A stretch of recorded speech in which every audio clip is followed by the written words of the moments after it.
Every textbook in India will tell you the same thing, that the potatoes were brought to India by the Portuguese. But that's mostly a lie. So, how did potatoes come to India? And what does it have to do with a Scottish economist, a colonial conspiracy, an exiled Nawab, and a 200-year-old scheme? Look at any plate of Indian food and you'll find it. Aloo paratha for breakfast, samosa with chai, vada pav on the street, dum aloo for dinner, aloo posto in Bengal, and that Kolkata biryani that Bengalis will fight you over. The potato isn't an ingredient in India, it is the infrastructure. We grow 58 million tons of potatoes a year, second only to China. So how did a crop that did not exist in India 400 years ago became the soul of our food? Well, the answer exists on a mountain top on the other side of a planet. Nimatnama, or the Book of Delights, is a 15th century cookbook written for the Sultan of Malwa. It has 8 different samosa recipes in it, and not one has potato in it. They were stuffed with aubergine, minced meat, saffron, rose water, everything except for the potato. These were royal samosas, pre-potato samosas. No Mughal emperor ever ate a potato. No Vedic texts mention a potato. No Ayurvedic recipes call for a potato. Because at the moment these books were being written, the potato wasn't just missing from the Indian food, it was missing from the Indian subcontinent. The potato come from the Andes, Peru and Bolivia. The Incas domesticated it between 8000 to 5000 BCE, and for most of human history, it stays there. Then, in 1532, Francisco Pizarro's conquistadors arrive in Peru. They conquer the Inca. They are actually looking for gold, but what they find are potatoes. By 1565, it's growing on Canary Island. By 1573, it's on Spanish mainland. And once it is in Europe, the Europeans take one look at it and say, nope. Nearly 200 years, they did nothing with the potato because they thought it caused leprosy, it caused tuberculosis. A Scottish clergy called it unchristian because it wasn't mentioned in the Bible. The French called it the hog food because people refused to eat it thinking that it was poisonous, and pigs ate it all the time. Botanists noticed it was related to the deadly nightshade, and that's why it was thought to be poisonous in that era. For nearly 200 years, Europe sat on the most calorie-dense, most famine-proof, most climate-resistant crop in the entire world and refused to touch it. Then, in the 18th century, something shifts. Europeans figure out potatoes can feed an army, an empire, an industrial workforce. And once they figure that out, they just don't start eating it. They start using it as a weapon. Now let's get back to that textbook. The Portuguese introduced the potato in India around 17th century. They used to call it batata, and that's why we call it batata still in many of our languages. Easy to remember answer, makes sense, but it really falls apart when you dig deeper. If the Portuguese introduced potato to Goa, Goa should have at least 4-century-old potato tradition. It doesn't. It should be central to Goan food. It isn't. The Portuguese didn't even make potato happen in their own colony. That's weird, isn't it? The early varieties of white potato were out of South America. It was a cold climate crop. It grew in the Andes, it grew in Ireland, it grew in the foothills of Himalayas. It did not grow in a humid coastal tropical land like Goa. So, if Goa wasn't introduced to potato by Portuguese, and if it does not have the right kind of climate to support that crop, what did the Portuguese actually bring? The answer is hiding in the word batata itself. They brought the word batata. Batata wasn't Portuguese, it was a Caribbean word for the sweet potato. They picked it up from the Caribbeans in the 15th century, and by the time they arrived in India, their batata was the sweet potato.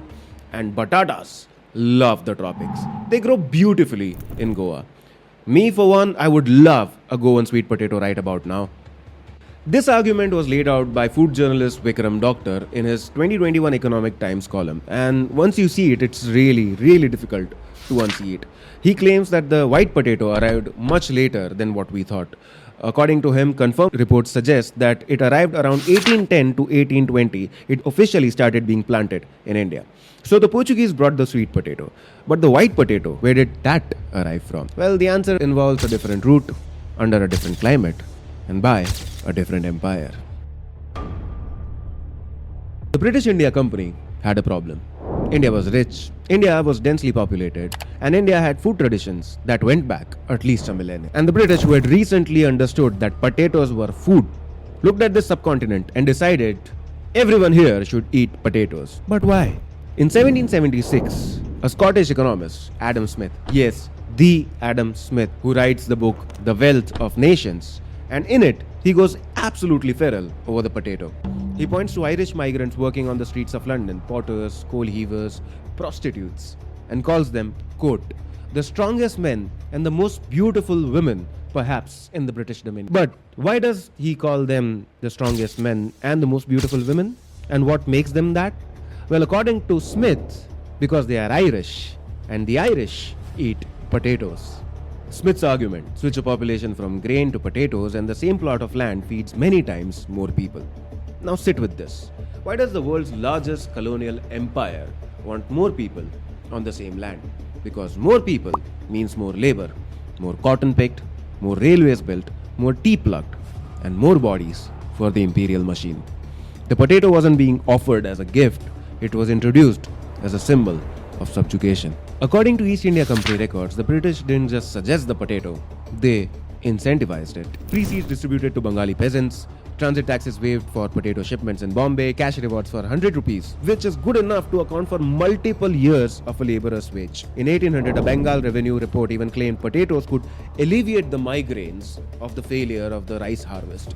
Meanwhile, in Britain, the celebrity Scottish doctor William Buchan was telling everyone who'd listen, some of the stoutest men we know are brought up on milk and potatoes. This wasn't agricultural policy, it was potato propaganda.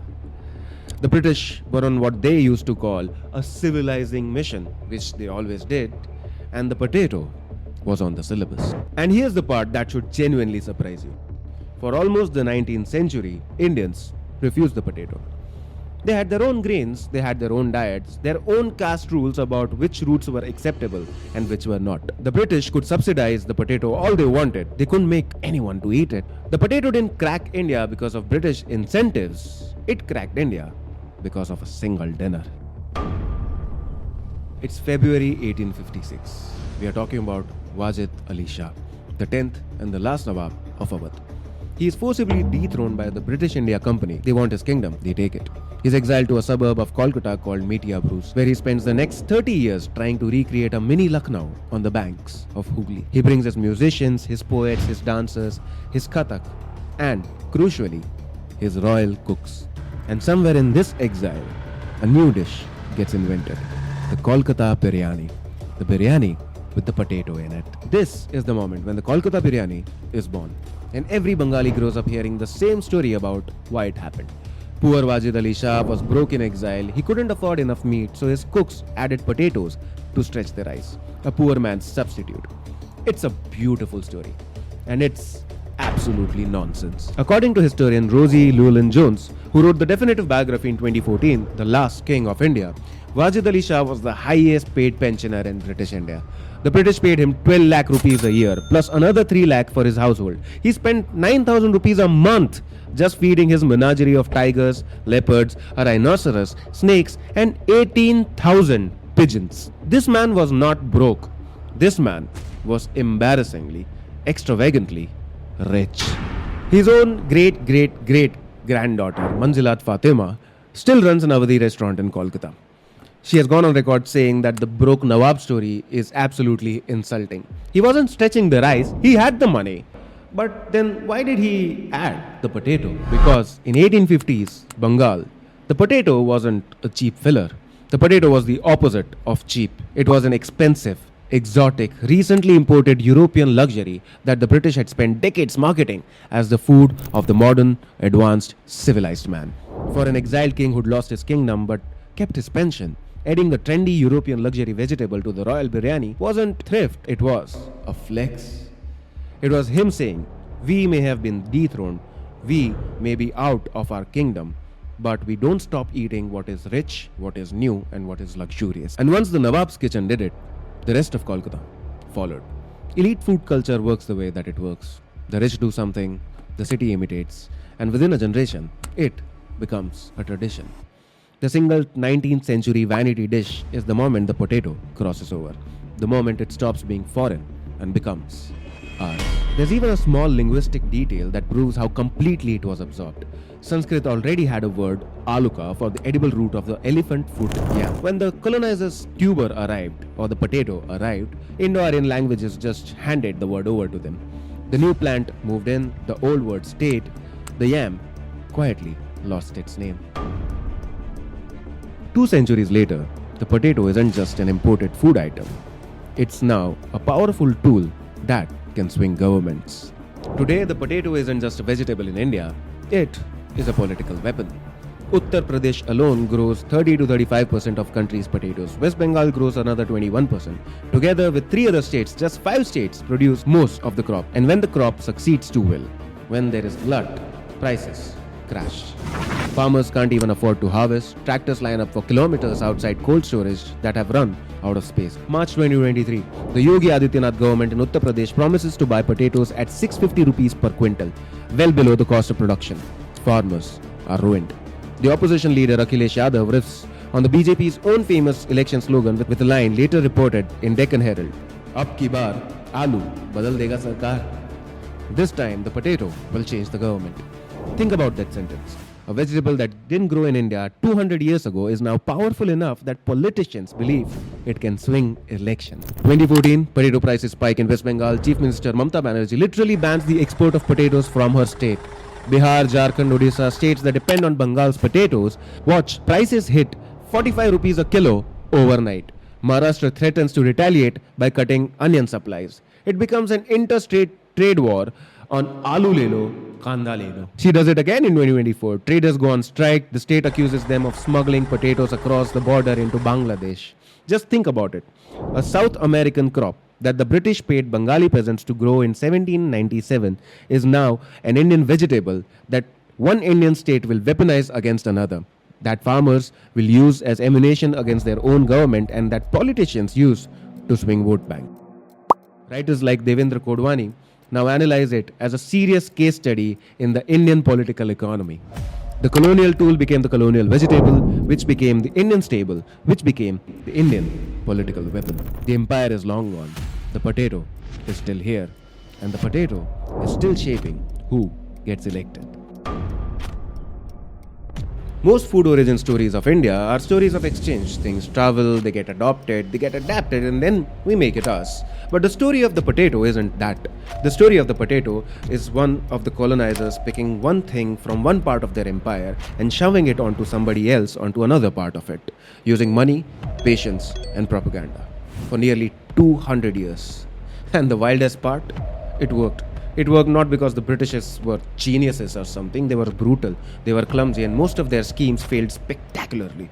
It worked because the people they were trying to manipulate, what people usually do, they took the thing that was imposed on them and made it their own. They turned the colonial vegetable into aloo paratha. They turned Adam Smith's status symbol into vada pav, the cheapest, most democratic street food in India. They turned the exiled Nawab's prestige import into a dish the city now defends as sacred. That's not assimilation, that's appropriation in reverse. The colonized eating the colonizer's plan and converting it into something that the colonizers could never recognize. So the next time you're eating a samosa, you're holding on to a 400-year-old residue of subjugation that's been completely transformed by the people that it was supposed to subjugate. So that is the potato lie. Not that it isn't Indian, it absolutely is now. The lie is that it never was, because we made it ours. So if this rabbit hole interested you, please let me know what else would you like to hear a deep dive on. Subscribe, like, drop a comment about your favorite aloo dish, and please tell me, were you told the Portuguese batata story in your school? Because I was, and I didn't know I was wrong till I did a deep dive. So please support us, keep loving us, share this with your friends who want to know more about potatoes because they are into potato or something. Just help us reach more people, grow our community, and share all your love.